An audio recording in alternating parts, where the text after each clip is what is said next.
Donc elle a besoin ya chatu ya mwala beto olive ya bonga. Kwenda. Babi ya kifumu na batu ba kifumu abau. Boya ga ko filmer, boya ga ko filmer, boya ga ko filmer. Ya kuku. Ekobi mana poisa na tango suka. Ya kuku ebinama apasa.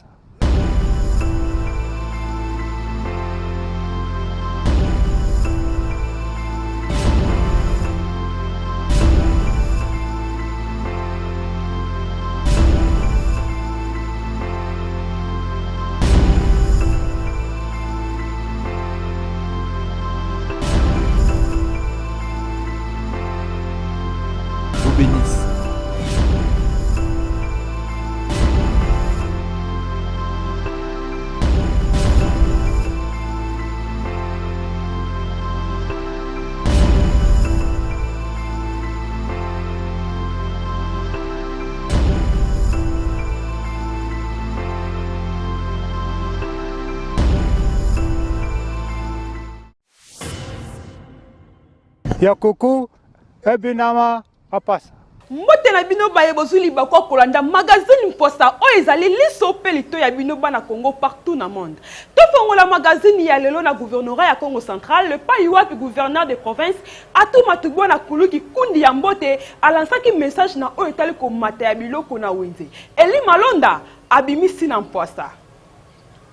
Chers compatriotes du Congo central, suite à la flambée des prix des denrées alimentaires et autres produits de première nécessité, flambée des prix constatée sur différents marchés à travers la province, en cette période de crise due à la pandémie du coronavirus Covid-19 et consécutivement au message numéro 004-CAB, -MIN, -ECONAT, -ABM, -2020 du 19 mars 2020 du ministère de l'économie nationale, demandant aux opérateurs économiques d'afficher une attitude de responsabilité et de solidarité au gouvernement de la République et à la population en ce moment difficile que traverse notre pays en évitant d'augmenter les prix des biens et services de manière intempestive.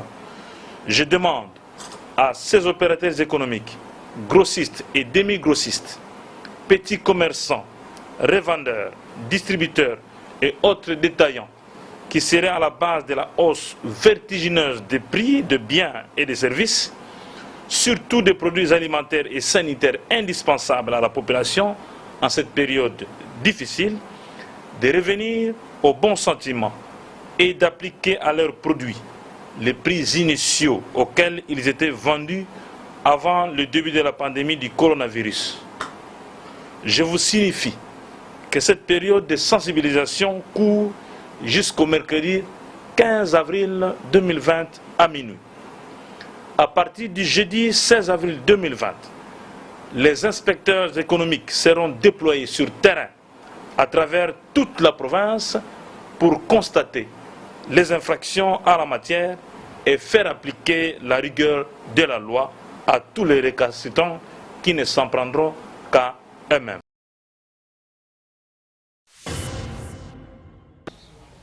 Kaka na gouvernorat ya Congo central tolobela bongo message oyo vice-ministre ya intérieur Innocent Bokele alansaki. Chirac Lipasa abimisi na Mposa. La stratégie mise par le Congo central pour le contrôle médical est appréciée et je pense que ça peut faire l'objet d'une imitation de notre province. Vraiment de ce côté-là, j'apprécie. Hier, je n'ai pas vu de barrières. Et là, je pense que c'est l'application effective de cette mesure. Je n'ai pas vu de barrières. Mais je vais voir, parce qu'il y a des fois, quand on sait que l'autorité va passer, les gens se retirent et ils reviennent après. Nous allons voir si, effectivement, même après notre retour, on aura les échos qu'il n'y a pas de barrières. Mais pour le moment, il n'y a pas de barrières et les véhicules marchandises transportant les permis de première nécessité ne sont pas bloqués. Vous trouvez bloqué s'il y a un contrôle et c'est sanitaire. Et là, c'est justement normal. Ça, c'est normal. Mais j'ai dit, au niveau de la ville, là, il faut suivre. Si en cours de route, on a préparé à bien protéger les gens, mais dans la ville, c'est le travail des maires de la ville, les bourgmestres, de sensibiliser les gens aussi, de respecter tout ce qu'on donne comme consigne. C'est important. J'ai 3 principales missions. Première mission, c'est inspection des mesures urgentes prises par le gouvernement pour lutter contre la pandémie coronavirus. Deuxième mission, c'est lever les barrières dans toutes les voies qui acheminent les produits de première nécessité. Et enfin, on va voir le non-paiement des taxes et d'autres frais pour les produits agricoles. J'ai la mission, le gouvernement m'a donné 15 jours avec mon collègue de transport, la mission Congo central, c'est-à-dire Lufu, Matadi, Boma, Mwanda. Je rentre encore, mon ami, nous allons partir dans la province du Kwango, à Kenge. Après Kenge, on sera à Kikwit. Après Kikwit, c'est le pôle Ouangé qui sépare de Kassai et Kwilu. Et on va terminer par la ville de Bandung. C'est une mission de sensibilisation et de contrôle. Comme j'avais dit hier, on va terminer l'étape de sensibilisation. Il y a un arrêté du VPM, un arrêté d'application. Si les gens ne veulent pas obtempérer, ne veulent pas appliquer les mesures, il y a des sanctions et l'autorité compétente va agir. Je dis merci pour l'accueil au Congo central. Et vraiment, c'est un pari gagné par l'autorité provinciale. Merci. Yakoko, Ebinama, Apasa. Magazine Mposali Sopelito ya bino bana Congo partout dans le monde et accompagné qui bongo vice-gouverneur Justin Luemba Makoso na territoire ya Lukula pour na problème au etali badep ya ne mwananteni. Chirac il passa abimisi na Mposa.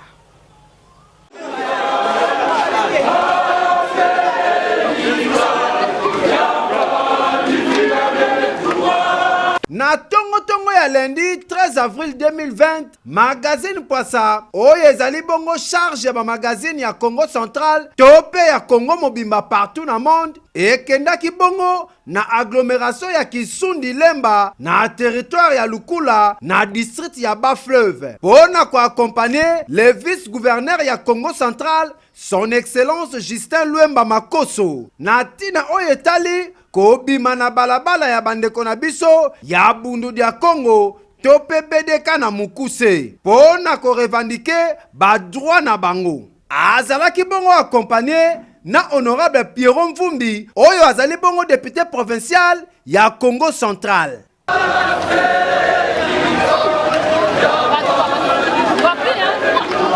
Lokola gouverneur Atoma Tubwana azalaki bongo na Kisantu, son excellence monsieur le vice-gouverneur Justin Luemba akitaki lubaba na ngambo oyo pona kosola na bandeko na biso koyebisa bango ete gouvernement epekisi bongo atupema ya bato na nzela nyonso elekaki na kimia. Le vice-gouverneur Justin Luemba Makoso azangaki maloba te na caméra ya Chirac Lipasa abimisi na Mposa. Nous avons essayé de demander à nos frères du Bundu Congo de respecter aussi les mesures prises par les chefs de l'État. Donc je crois qu'à la prochaine occasion, ils ne pourront plus sortir en groupe parce qu'on interdit les réunions de plus de 20 personnes. Je crois qu'ils en ont tenu compte. Nous avons bien parlé et je suis très satisfait pour aller dire au gouverneur que les amis nous ont entendus et ils attendent aussi des réponses de leur part. Mutampambu, Oyo Azali Bongo, adepte ya Bundu dia Congo azangaki maloba te na caméra ya Chirac Lipasa yepe abimisi na Mposa. Nous avons un sentiment de joie parce que c'est parmi les meilleurs gestes d'une autorité. Quand il y a quelque chose, quelque part, il faut que l'autorité puisse hâter les pas et puis voir comment la situation se passe sur le terrain. Nous sommes très contents. On a parlé avec lui, il nous a compris, il nous a produit beaucoup de conseils. Honorable Pierrot Mvumbi, yepe azangaki malobate na caméra ya Chirac Lipasa abimisi na Mposa. Député provincial, nous avons l'obligation d'appuyer l'exécutif dans le cadre du rétablissement de l'ordre public. Et donc ici, il y a nos frères qui ont fait des revendications.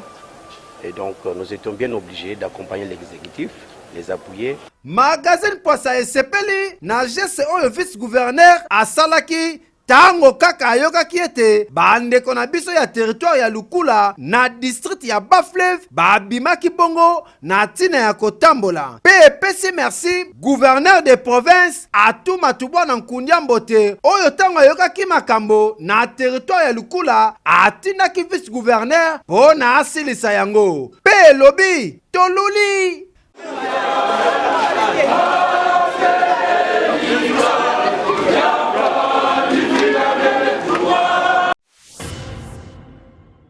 ya koko ebinama apasa.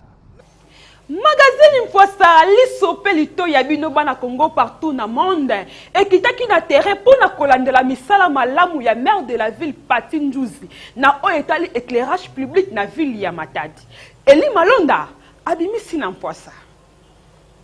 Magazine Poissa lisupe lito ya bana Congo, charge nationale ya ba magazine na République démocratique du Congo tope na monde. Ndenge toyebisaki bino kaka toko banda kolanda lubaba maire de la ville pona kolanda la problème ya éclairage public. Awa tozali bongo na rond-point 24 novembre et pa wapi toyaki kokuta épaisseur ya mulili mwindu kute kosa. Tokutaki lisusu maire de la ville Pati Nzuzi na équipe mobimba ya mairie pona kobongisa lumière côté oyo. Bino moko bozali komona niveau ya mulili oyo ezalaki awa. Kasi tango minda epelaki côté oyo ebimaki lokola Champs-Élysées. Maire de la ville Pati Nzuzi asukaki kaka na rond-point 24 novembre te lobi na yango alalaki kaka te akendaki lisusu na Baoba na Belvedere. Na mopanzi na ye tomonaki bongo ba câble ya 500 metres pe ba minda pona kobongisa lisusu mopanzi oyo. Botala ndenge bazali kosala misala na mopanzi oyo. Bandeko na biso ya mairie bazali kobeta système awa dada. Minda epeli population basepeli pamba te depuis 15 ans ba éclairage public oyo esalaka lisusu te. Pena oyo maire de la ville azosala. Magazine Poissa elobi toluli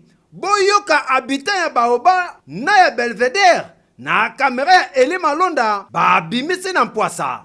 To féliciter ye nanu mingi na ndenge oyo ezalaki succès ya biso ya bamatadien na ndenge éclairage ekomi abandi kosala l'éclairage public parce que yango eza succès na biso bakulule bazosala badésordre mpona nini molili eza partout yango nga en tant que notable chef coutumier ya ville tokokutela biso nyonso bachef coutumier toyeba nde nini tokoremercie ye parce que oyo ezosala départ ebandi bien to akomisa yango ntina suka yango susi na biso vraiment na sepeli na initiative oyo Pati Nzuzi aye ko révéler lisusu meloko liboso foto remercier Fukaunzola parce que ça nous idée oyo eza ya ye de oyo eza ba œuvre na eza mauvaise foi ya peuple congolais balingi kosala ke eloko oyo moninga sali te eza nde mona stade Lumumba lokola Jacques Mbadu abandaki yango basoko kosilisa yango te posome kosilisa yango succès kozala ya Jacques Mbadu net oyo ezalaki succès ya Fukaunzola. Mais quand même, n'encourager maire de la ville, n'encourager à l'ati. Pour ce que tu vis, total, le bandinga mususu. Bako ça te peut que succès et que c'est la que Fukaunzola. Mais Fukaunzola en tout cas si ka salin zambe abatela yo apambola yo. Pour ça yo ezaka passi. Mais Pati Nzuzi félicitations. Hôtel makambo ante posa crâne. Na leliango fort. Courage. Et ça Fukaunzola salaki me esengo oyo. Et ça population ta ndenge batyo so batondani pour éclairage au sali. Merci.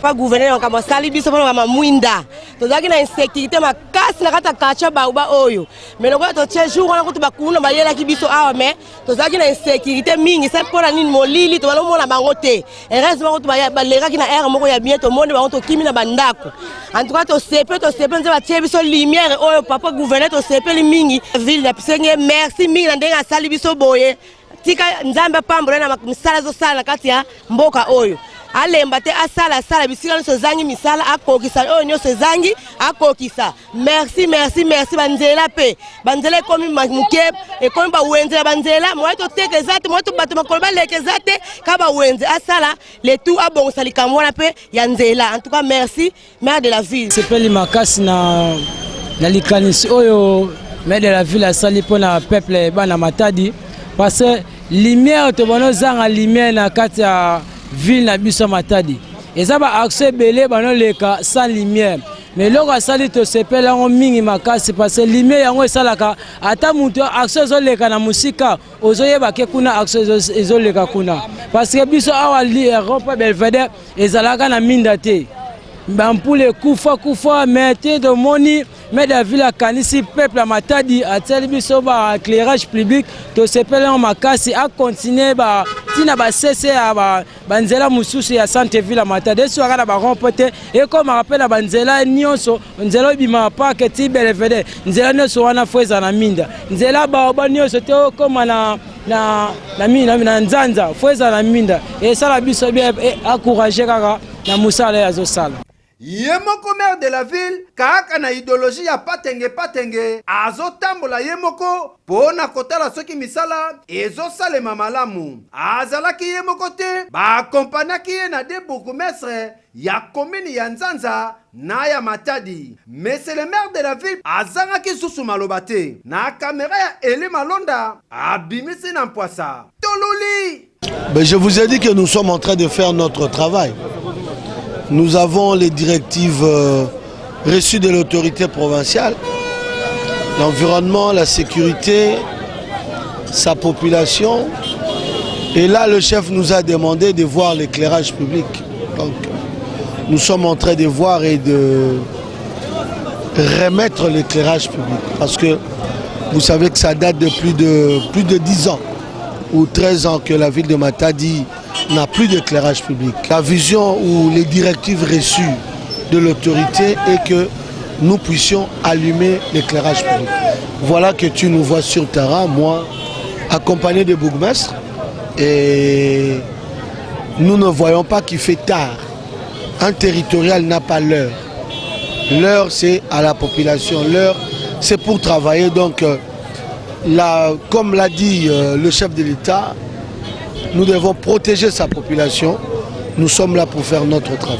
Magazine Mpwasa et Pesi Longonia, la maire de la ville, Oyo a respecté maloba na ye, azalaki koloba ete, a kozongisa éclairage public, tope a kozongisa Matadi, ndenge ezalaka na ba 1900. Magazine Mpwasa et lobi na maire de la ville, continue kaka kosala misala, pona mosala, ne bayebaka autorité malamu. Tololi!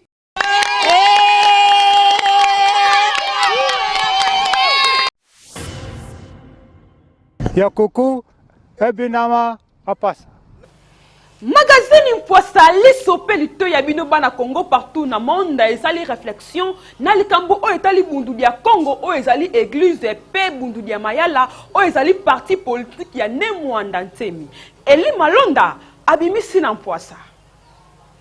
Magazine Mpwasa li soupe lito ya bana Congo partout na monde et sali bongo réflexion na bandeko na biso ya église ya bundu dia Congo tope parti politique ya bundu dia Mayala ya Nemwanda Ntemi. Biso nyonso toyebi mikolo mileki gouvernement national etindaki bongo général Patience pe mese Olenga Nkoyi oyo azali bongo président ya Sensak na tina ya koyebisa président ya bundu dia Mayala Nemwanda Ntemi ete esengeli azongisa ba adepte na ye na Congo central. Kasi Nemwanda Ntemi apesaki pe oyo ya ye susi esengeli ba pesa ye mbongo ya ye ya salaire tangu azalaka prisonnier na Makala po azalaka kaka na fonction ya député national pe ba pesa ye le susu mbongo ya ba adepte oyo bakufaka na Congo central. Na sima toyi komona révolte na Kisantu Kinzamvete pe lelo bandeko na biso ya boma balobi esengeli ba non originaire bazonga na ba province na bango. Magazine Mpwasa etuni motuna eske bundu dia Congo oyo ezali bongo église to pe Bundu ya Mayala oyo ezali bongo parti politique ya Nemwana Nsemi bazali kosala makambo oyo pona bien ya église to pe bien ya parti politique et gouvernement ata likambo oyo bien po likambo ya kamwe na sampu pe bandeko na biso ya bakatakatanga e bandaka kaka boye kasi lelo yo bato bazali kokufa fse kokufa dossier oyo ezali à suivre. Magazine Mposa lisope lito ya bino bana Congo partout na monde et kitaki bongo na terrain pour na koloka ba avis ya population na ba trouble oyo ba depti ya Nemwana Nsemi bazo sala Chirac Lipasa abimisi na Mposa. Bon, nga étant que ressortissant ya Congo central Momboma mokonzi ya ville Matadi elo nyonso na bit nango Mwana Nsemi a Congo lokola ngai ye ayebi eloko ya luka na province mais pour nanga étant que conseil na kopesa pour le moment eza utilité litwana pour le moment eza utilité litwana twana na makamsu tozo luka ya Congo entière twana na makamba ba province te ko wane ko ko ya sima et puis raison fo ezala biso étant que ba habitant ya province précisément ville Matadi tozo ebate eloko nini vie na biso zo luka population nyonso ya Congo eza eloko moko tozala divisé te basangana ba remonter Congo l'esprit oyo kopanzana na minute oyo yango te Congo na ngo posa Congo na posa Congo nyonso ezala na eloko moko après un jour tokoye basiko ba avantage ya province na province mais pour le moment yango te lit ya Congo. Est-ce que vraiment yé Mwana Nsemi attaque aza père spirituel na kati attaque aza père spirituel makambo azoloba wana donc vraiment akoki kolimbisa batu nyonso ya République démocratique du Congo na idée na yo wana azaka ye moko na kati ya Congo selon idée na azaka ye moko c'est totalement bien ngai nakoloba obali mwa naza mungala na bali mwasi ya Mukongo na boti na mwasi ya Mukongo bana misatu na kati ya ndaku nazongi na bango na vana na ndaku na tangisaka bana na ngai na bokola bana na ngai na kati ya Bakongo ovani na Bakongo 30 ans 40 ans 25 ans na Bakongo oboti 4 enfants 5 enfants na bana wana tango yo boti bango lelo Mwana Nsemi musombi pe ndaku na yo na mabele na yo osombi yango ozovana na mwasi na yo ataki aza munyanga aza mulemfu aza nakoloba lisusu nini aza mutakatarak bon bato wana surtout biso toye tobali bango siko tango ye Mwana Nsemi osala bongo seke biso totikela Mwana Nsemi bana na biso na bandaku na biso ya bandako bokola bango comme ça biso tozonga na mboka na biso atika eloko wana ekopesa république mabe ekokota na kata république donc yendenga za wana banda na âge na eti akoma papa bongo abala mwasi ya nom d'origine to azalaka na mwasi nekaka za Mukongo aza pe na mwasi ya Muluba aza pe na mwasi ya Mungala aza pe na mwasi ya Mutetela aza pe na mwasi pe ya Katange parce que aza mobali donc atika eloko wana ekoya kobebisa Congo pamba désordre kokota na kati ya mboka eza malamu te. Bon, comme on a ngai monsieur Kimuntu Mayazola bon ndenge d'abord naza ne Congo Mwana Nsemi pe aza ne Congo donc nazosenga kaka toujours tozala bomoko esprit ya division ezala te parce que toza na kati ya province ya Congo central tosenga toujours toza bomoko mpona problème ya nkulu Mwana Nsemi ndenge badesordre ezosalama so totali bien eza malamu te parce que desordre botaka mbuma toujours ya mabe mais il faut toluka tozala solide tozala uni tozala bomoko pour que totombola province na biso Congo central mpona oyo etali neti kaka bano originel toyebi ke na kati ya baprovince nyonso bano originel bazali eza kaka na Congo central te bano originel baza partout na baprovince mais ndenge kaka Mobutu atika koloba c'est le gars oyo Mobutu atikela biso ke tozala bomoko tozala esprit ya division te non original les a problème partout ba non original bazana ba province même na Congo central baza mais non après nous ba non original bazali ba esprit wana ba non original les a malamu te biso tout za la bomoko to soki sa magazine ya lelo na to sekana mpwasa Chirac il passe vidéo. On m'a dit que le coronavirus est déjà au Congo. Est-ce que c'est vrai? Qui a dit ça? Est-ce qu'il a la preuve? On dit pas preuve, preuve. Qui nous preuve alors?